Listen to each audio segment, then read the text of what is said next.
Translations can be frequently neglected, however, the bet is not. Let's talk about the theme and point behind the bet today. I want to see how many puns we could make with this today. I'd bet a lot. Welcome to the CodeX Cantina, where I am Una. And I bet you thought I had a clever name, Crypto. If you are new to the CodeX Cantina, we go heavy into detail in the stories that we read. Today we are doing The Bet by Anton Chekhov. If you're down for literature discussions and talking about the themes and interpretations, please consider hitting that subscribe button. And as always, we start off with publication information. The Bet was published on January 14th, 1889, and it is important to note that this was originally having 3 pieces, and it was edited, and they chopped the 3rd piece off of the original text, and it has been lost to time. Now, you can read this story for free. We will put a link to the description box below, as well as the translators for our version of the story. So for plot, a banker recalls a bet he had made 15 years earlier, and we flash back to a party where everyone's discussing the very exciting party topic of capital punishment. What? Where do they get this stuff from? So the banker views capital punishment as humane to limit the amount of suffering a person endures. However, a young lawyer insists he would choose life in prison over death. Great party topic. 19th century Russia must have been poppin'. Here's where they make the bet. If the lawyer could spend 5 upgraded to 15 years in social isolation in a room constructed in the banker's property, the banker would pay him 2 million rubles. 2 million something is a lot. Initially confident and easily backed by his own wealth, the banker began to question even his own decisions. Confined to the garden room on the banker's property, the lawyer initially suffered from loneliness and depression. The lawyer begins to read and study in a wide range of subjects, which help him through the years, though his body is withering away and he starts to appear as an old and decrepit man. As the final day of the 15 years in isolation approaches, the banker faces bankruptcy due to the stock market and poor life decisions. If he pays the bet off, he will be destroyed financially. He resolves to kill the lawyer hours before his release to absolve him of having to pay his debt. When the banker sneaks in on the sleeping lawyer, he finds a note written by the lawyer revealing that he has found life and wealth pointless. Instead, he demands divine salvation as key to life, and the lawyer plans to escape hours before his release to dissolve their agreement and not demand payment. The banker is surprised, kisses the lawyer on the head, and returns to bed. The next morning, the lawyer escaped out the window, forfeiting the bet, and the banker locks the note up in a safe. End plot. Man, there's so much in this story. There's so many things we could talk about. So first, we have to talk in our analysis, why no names? Yeah, I think that Chekhov here is trying to keep it ambiguous to have the plot and the story be more the focal point than the characters kind of steal from the thunder of the story. It's easier as a reader to picture yourself in that person's shoes, and also arguably, instead of it being about a person, it can be about people. Even though you're talking about banker, are you talking about bankers? Are you talking about a certain philosophy, such as I'm pro capital punishment or against capital punishment, right? And I think that's a common technique that we see in a lot of Russian writing. The no names and just giving them a profession is a really smart move here. And maybe even if he were to edit this, he might even take out the professions as well and just give them more of even generic terms to take that facade away of giving these negative connotations to whatever side you subscribe to, maybe, I guess. Well, what leads to the bet? Is it really just a death penalty versus life in prison conversation here? No, I don't think so. I think that there's a lot more going on than just that as we see this very rich story unfold. Well, we have this quote, "They talked among other things of capital punishment. The guests among them, not a few scholars and journalists, for the most part disapproved of capital punishment.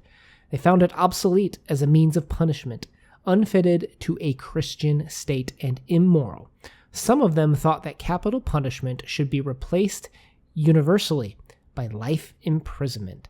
So Russia, circa 1889, is not an atheistic state. Yeah, so at this point in time, Russia is a Christian Orthodox-based society. Not everybody, obviously, but that is the major religion most people are going to subscribe to, and most people of that faith will not believe in killing other people, and this is going to be a major belief that will be conveyed to the people that we should treasure life. Now, one of the things I notice is a lot of teachers like to do vocabulary when they cover these stories. And in this quote here, I have not tried either the death penalty or imprisonment for life. But if one may judge a priori, the death penalty is more moral and more humane than imprisonment for life. Capital punishment kills a man at once, but lifelong imprisonment kills him slowly.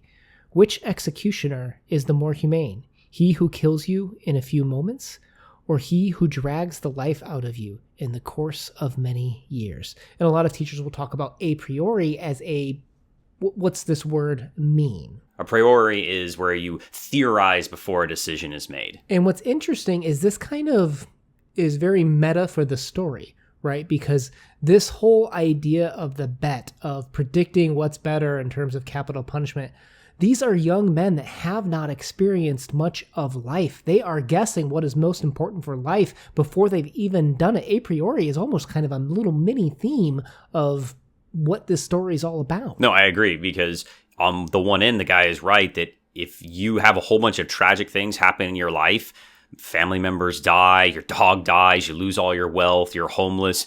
If you'd been killed very young, you wouldn't have suffered all of those things in life. But if you had potentially had a really good life and then all of that's taken away and you're thrown in a cell, then yes, you're also being killed very slowly over time. So both are true, but both are not true also. The people at this party are arguing that they're not God. They don't have the right to take life away. Instead, what they want to do is almost separate this person from harming society, putting him in jail, giving him a chance to suffer and repent. The idea of reform is probably the counter-argument as opposed to cost of keeping the person alive in jail too. Yeah, and we have a quote from the story that I think is really good for this. It says, "Both are equally immoral, observed of one of the guests, for they both have the same object, to take away life. The state is not God. It has not the right to take away what it cannot restore when it wants to." And I think that encapsulates perfectly what you're talking about. All right, so this leads to the bet. What is the bet? It starts out at 5 years to pay 2 million rubles. No, give me 15 years. It's like the guy's arguing in the wrong direction. Like, no, bro, you're supposed to be like 3 years. This is not how arguing works. or negotiating. Like, if this guy went and bought a car, the guy would be like, all right, salesman, it's 20,000. I'll give you 25. I think what this is doing, though, this is adding to the fable element of the story. It's making it more absurd. It's making it more... It's emphasizing the point that these men are putting bravado on the line rather than logic at this point. Yeah, and I think that a lot of this comes out of the idea of you brought up before of that this is a young man and that he has not lived life, and this young man makes maybe more of a rash decision. A young man doesn't know what he's getting himself into, perhaps. We have a quote from Mahatma Gandhi, actually, I wrote down.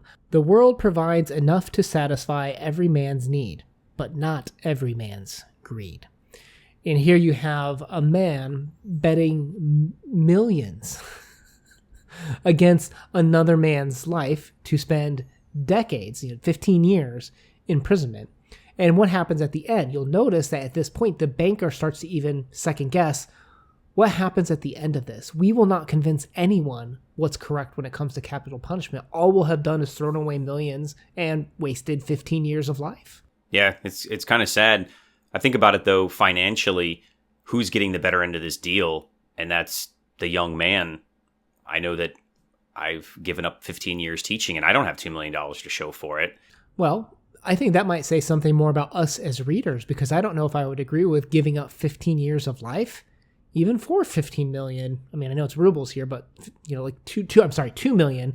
Let's say it were $2 million in today present. I don't know if I would give up 15 years of my youth.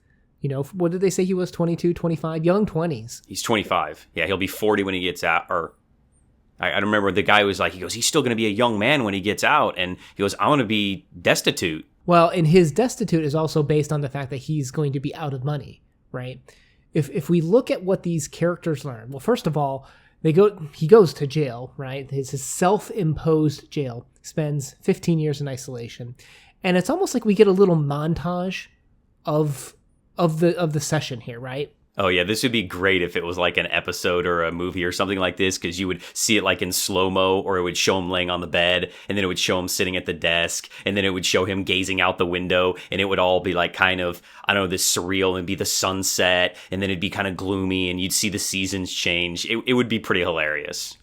Well, see, for me, I actually took a lot from this, because what I did is this montage to me was like, it was Chekhov's way of jamming in an entire person's life into like a few paragraphs. Like it's almost like this montage represented everything that he was missing out on, because the first few years, like the first year, they talked about how he suffered loneliness and boredom, and he went to wine, excitement, genre fiction specifically. These are all things about the self. It's the aesthete, the person that's just living for pleasure or hedonist, who only wants to do things that are for themselves. And the second year, he moves on to classic literature, which some people will talk about. That's sometimes stuff that injects itself into societal conversation. So leaving the self and now talking about society standards, right? And then he goes what we're doing right now, very meta. And then, we're only at the second level, right? We haven't reached this next level of wine and angry with notebooks, but he I don't ever want that. I don't want that level ever. Right, but he starts to study languages in his 6th year. And that's when he's starting to seek validation from others, right? He's like, if I wrote these correctly in these 6 foreign languages, I need a gun fired off just so I know that I did it correct. And this is him longing to interact with other people, because you remember, he's in social isolation too, right? Yeah. And then the 10th year, he becomes immobile and spends his entire time reading the New Testament, right? He's diving into now the eternal life. So he started out selfish, started going into society, looking for validation from society, and now he's looking towards that eternal life as well, only to come back to the pretentious last 2 years of his life where he studies Shakespeare, chemistry, and philosophy. Like, it's almost you've gone a full circle here, right? Yeah, it's a very evolutionary cycle here in a sense. But I took these as kind of just smashing a person's life of what I think Chekhov would argue is maybe the stages of evolving, I guess, in a sense, into these scenes in the jail montage. Yeah, it's pretty interesting how he changes what he values, or what each thing in itself will evolve into something else. What if he had started somewhere? Would he have ended someplace different? It really does speak to so many levels of this story of not only the bed of capital punishment versus life imprisonment, but if you make different choices at different times in your life, would you have a different outcome, or will you always make it to the exact same spot? Now, the banker, at the meantime, he's got the opposite direction, right? He's got the questions like saying things like, why didn't he die? And he was trembling at shifts in the stock market. The banker was focused on external things, like the stock market and his wealth and stuff like that. Why didn't that guy die? But you'll notice what the lawyer was doing was focusing on internal things. He was studying, learning, becoming more intelligent. He didn't experience the things externally the way the banker could have, but basically threw away his time. But at the same time, he became more intelligent, and at the same time, he became more destitute, I guess is one way to put it. Yeah, I got something here for you, though. Think about this. In the beginning, the banker is free, and the lawyer is locked up. But as it goes through the journey for both, who's really imprisoned by money, and who has been free even though he's caged? Yeah, I think you have... So knowledge is freeing. Knowledge is freeing. It's crazy how good this story is. It reminds me of that quote from the Coming of John, where the little girl asked the man, she says, all educated men seem just to become sad. Is it true that education leads you to awareness, that it leads you to sadness? He's like, yeah. And she's like, do you regret it? He says, no. Nope. Yeah. Nope. Yeah. But at the same time, the lawyer started out unaware, but happy, right? Mm-hmm. And when, at the end of the story, he became aware, but now he's unhappy. But I think he would make the same choices again, right? Because it's better to have loved than lost and never loved at all. I think he would choose his life differently, because I think he now realizes what he could have done with his life, living vicariously through other means. Why would he be so sad after 15 years of being locked up, and he talks about how he's learned, how he's lived? Why would he be sad about that? And I think he's almost kind of moving towards this I don't want to say nihilistic, though nihilism was very popular earlier part 19th century Russia, right? But I would say that he's almost making a little bit of a what's the point of it argument here. Yeah, as a young person, that's probably, as at 25 starting and then moving to be a 40-year-old, I could definitely see him having that regretful view of the choice that he made. Now, here's another argument that you could be making with this piece. Would you say that the lawyer went, I'm not saying I felt this way, but I know some people will. Would you say he went on a Christ-like journey in terms of suffering for the sins of others, if you will, giving up all of his possessions, dedicating his life to, the Bible by the end of the story? I think you can make a good comparison of that. I don't think it's perfectly spot on because there is the overlooking of money. That's definitely a factor because even the lawyer himself is saying, the money isn't important to me now, but obviously if it is important now, then it was important in the very beginning. He was trying to prove his point, I think, in this kind of, bravado-ness of it. But obviously, hey, I'm going to get $2 million. That is substantial to him. So there is that piece to kind of contend with on this Christ-like journey. And also at the very end, it's almost like he goes full circle and then starts anew and goes past that religious existentialism. So I don't think it's a perfect analogy, but I think it's really good. One more thing that I noticed too was with the banker, he started out betting money against life. He's saying, you will value life more than money. I would bet $2 million on it, right? But you'll notice by the end, when he's going to lose money because of this bet and be completely bankrupt, then he's willing to instead take life instead of money. He would rather kill this man than pay the money for it, right? Yeah, and the whole thing was about killing is better, and now killing is actually worse because he's trying to pull one over on him. It's just mind blown. It's a complete flip where both of these men, I would argue, learned something from this deal, where the lawyer learned the value of life. I feel like or the cost of that life, in the sense of, is there a cost for this life? Can you put a number on 15 years of youth?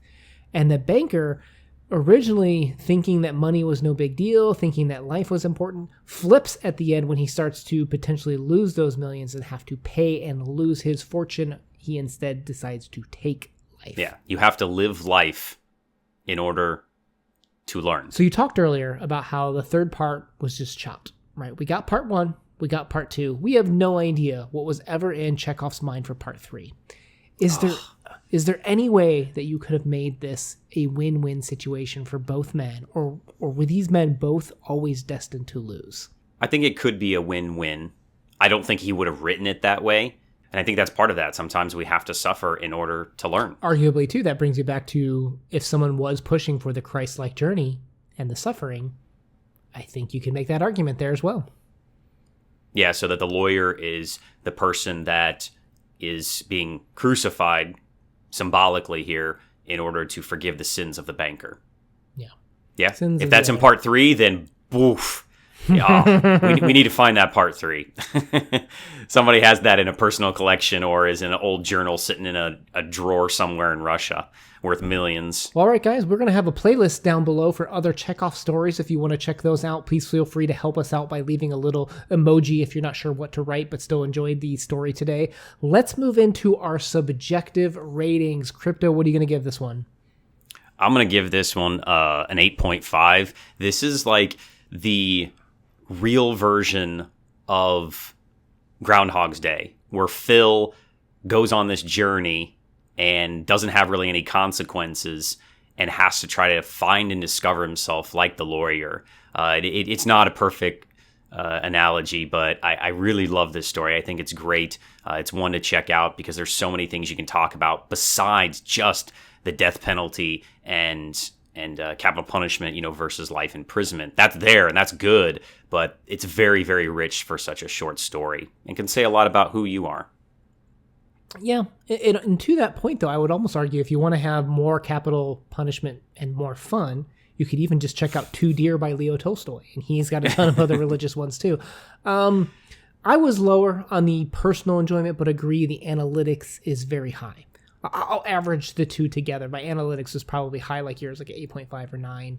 And then my enjoyment's probably lower, like a 6 or something like that. So I'll average those two together. But overall, I had a good time with the story. Yeah, you didn't think the montage was funny and the guy be like, no, I'll give you 15 years. I chuckled a few times and I enjoyed it. So it's good. But that's a great score too. So Good.